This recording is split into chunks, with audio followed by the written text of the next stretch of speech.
PreCalc, it's Wednesday, so you're watching this on Wednesday. Actually, I just heard there's no school on Wednesday. So I guess you still have to watch this on Wednesday, so we have something to do on Thursday. Also, you need to take the test. So I'll keep this short and sweet. So we're studying on new things, so we need to get it started on it. But take the time sometime today, which is Wednesday, and take the test. Alright, I'm glad that we arranged for that so we don't spend too much more time on that chapter. Alright, so our new topic is sequence and series, and tonight we'll just break ground on sequence. We won't get to series, but you can know that will be coming up. So let's see what we're talking about. Not sure you've had it before or not, so I'll teach it as if you have not. So here we have an A, a 1, a B, a 3, a W squared, a 4, a 6, and a 10. Alright, which one comes first? It doesn't mean which one that I wrote first. And it just means which one is first. Well, as you can see, the way these expressions are arranged, there's no way to tell. So that is not a sequence at all. Sometimes we learn what something is by learning what it is not. So, a sequence is an ordered set of numbers or expressions.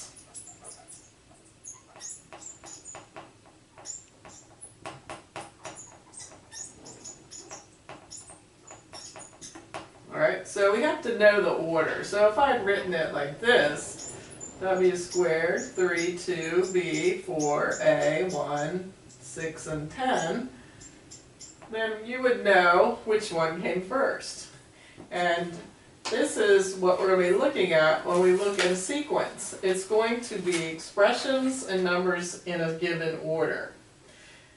The way we like to refer to members of a sequence, say this is our sequence, often the word A is used to indicate the first term in the sequence, lowercase a, and subscript, subscripted variables, and A sub 1 is going to refer to the first term in our sequence. A sub 2, second, A sub 3, and so on. Alright, so that's a way that we refer to members of our sequence. We can actually remember that if there is an A sub n, that means the very last one, then we have a finite sequence, because it has a last term. Sometimes our sequences, it goes to A sub n, but it's not the last term, and it goes on forever. So therefore, then it can be an infinite sequence. An infinite sequence, 1, 2, 3, dot, dot, dot. It goes on forever. It has order. I can tell you the 10th member of the sequence, but it has no end. It has no nth term, the end term. Alright, let's look at a rule. Let's say we are making our sequence by a given rule. And suppose the rule tells me any term I want. So I'll call it A sub n. If A sub n is the second term, I'm not meaning A sub n as the last term, but say n is 2. That means I'm looking for the second term. If n is 10, then I'm looking for the 10th term. So I'm looking for a rule that will give me any term that I desire. So what if there is a rule for generating a sequence and it does this, 3n minus 2?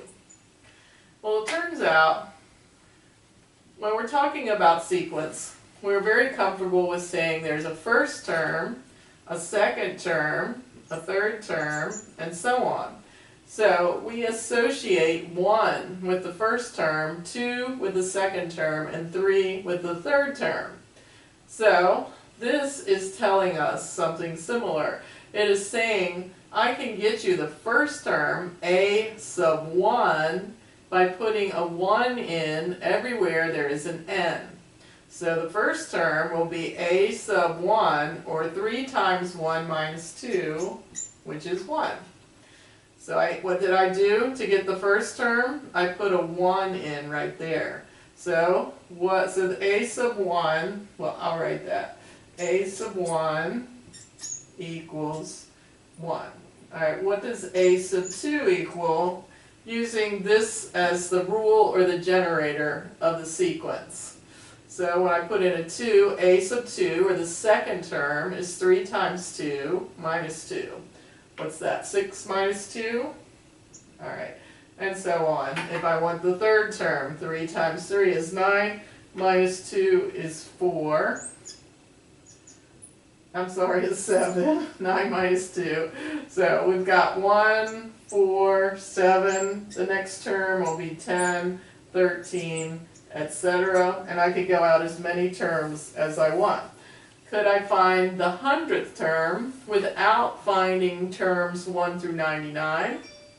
Yes. So I'm just going to put a sub 100 equals 3 times 100, which is 300, minus 2. So that takes me down to 298. So this rule, or generator, can get me any term in the sequence that I want. Let's look at a different one. Erase some of this stuff.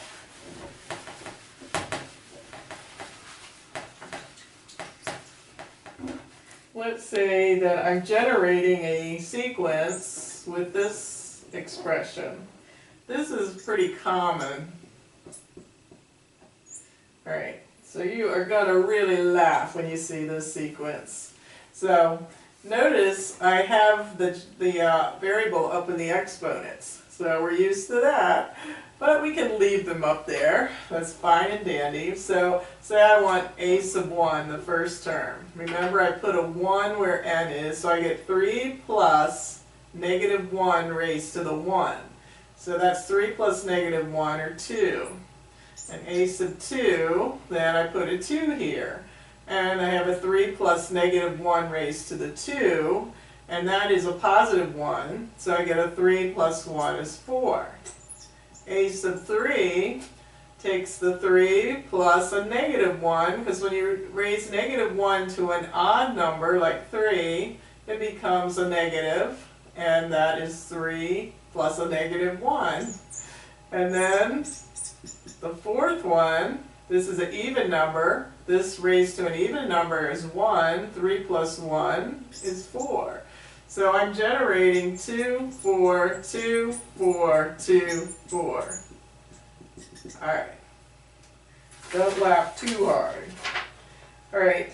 Let me go. I'm going to let you generate one. And after you generate it, I will give you the answer.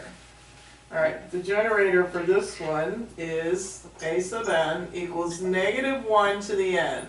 So whenever you have that, you're going to have a value that's first being negative, then positive, negative, positive. But in this case, it's going to be the numerator, and in the denominator, we're going to have 2n minus 1. So I want you to generate that sequence by first putting in 1, then 2, and then 3. And you'll see there's a very nice and sweet sequence will erupt from this generator. So if you would calculate that, I will see who got it tomorrow. Alright. Sometimes, and this will be our last thing for tonight, or today if you're watching it, sometimes we go the other way. I generate the sequence by some rule that you can't see. So you have to come up with the rule that, or the generator that created that sequence. the way you do that is you know that you have to, this is the first term, second term, third term, fourth term. So you have to come up with an expression. When you put a 1 in it, you get 1/2. And when you put a 2 in it, you get 1/4, and so on. Can you see what it is? Well, I see the top is always 1, so I'm just going to do that. So what expression, when I put a 1 in it, gives me a 2? And when I put a 2 in it, it gives me a 4, and a 3 in it, it gives me an 8. Are you seeing it? Are you feeling it?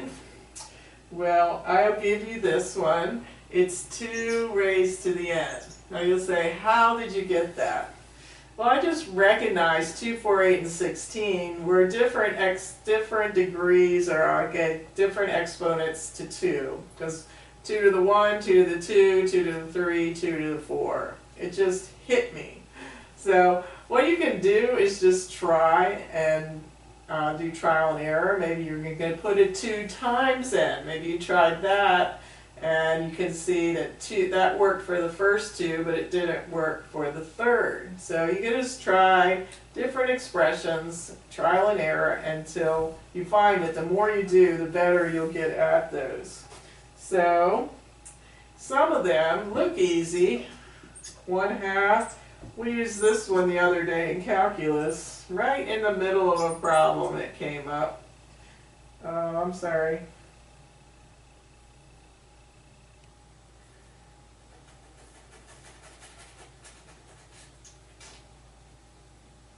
This is not the one we did in calculus. I'm sorry.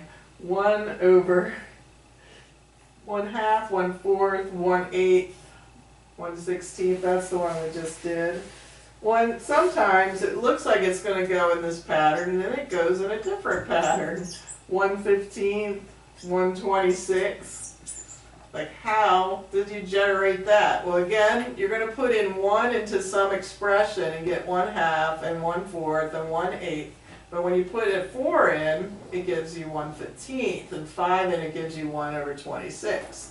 Well, the generator turns out to be 6 over n plus 1, I'm not done, times n squared minus n plus 6. And you'll say, you could guess the rest of your life and never come up with that. And I agree. I just want to show you how they can look. And if you put a 3, or let's say this divide off of this one 4. Let's see if we put a 4 in here, if we do get 1/15. But we get 6 over 5 times 5 squared is 25 minus 5 plus 6. So I get 25, I'm sorry, when I put a 5 in here I got a 6. So this 6 cancels this 6, and I have a 1 over 25 minus 5 is 20 plus 6. It worked. So sometimes it takes quite a bit of practice to come up with one, and I wouldn't give you one that was quite that complex. Alright, but I will give you this one. I want you to try to come up with the nth term or generator for this sequence. So give me the generator. So you put 1 in it and you get 3. You put 2 in it, you get 5. You put 3 in it, you get 7. You put 4 in it, you get 9. Alright, so I'll give you a clue. And the clue is, double each of these and see if you can get it from there. Alright. And then I think that I will actually close this down because you have a test to take and I don't want to aggravate you too much. So we're going to go ahead and end our introduction to sequence and series. See if you can fill in this box with great wisdom as well as answer the other question I left for you. Alright, good luck on your tests and good luck on your second day off, and I'll definitely see you on Thursday. Alright, till then, bye.